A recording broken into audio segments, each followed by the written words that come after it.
అబద్ధం చెప్పండి 5,000 తీసుకెళ్ళండి. అబద్ధం చెప్పండి 5,000 తీసుకెళ్ళండి. అబద్ధం చెప్పండి 5,000 తీసుకెళ్ళండి. ఏమండి అక్కడ చూసారా, అబద్ధాలు చెబితే 5,000 గెలుచుకోవచ్చు అంట. నాకాడ చాలా అబద్ధాలు ఉన్నాయి, అవన్నీ గెలిచేసుకుంటా పదండి. అవన్నీ నమ్మొద్దే.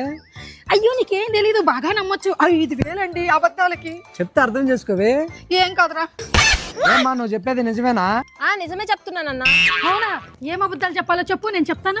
మీరు 5 అబద్ధాలు చెప్పాలి. మీరు 5 అబద్ధాలు చెప్పారంటే ఈ 5,000 మీకే ఇస్తాను. కానీ ఒక కండిషన్ ఉంది. అవునా? ఆ 5 అబద్ధాలలో మీరేమైనా ఒక్కటి నిజం చెప్పినా సరే మీరు నాకు 500 ఇవ్వాలి. మాకు ఈ డీల్ ఓకే. పోతాయే. ఏం లేదు, తీసుకో. సరే, భారతదేశానికి ప్రధానమంత్రి ఎవరు?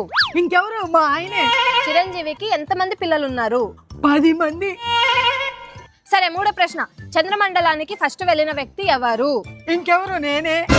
అమ్మో, అన్నిటికీ అబద్ధాలే చెప్తున్నారు. మొత్తం 5,000 గెలుచుకొని పోయేటట్టున్నారుగా. సరేలే, 4వ ప్రశ్న అయిపోయింది. ఇప్పుడు 5వ ప్రశ్న.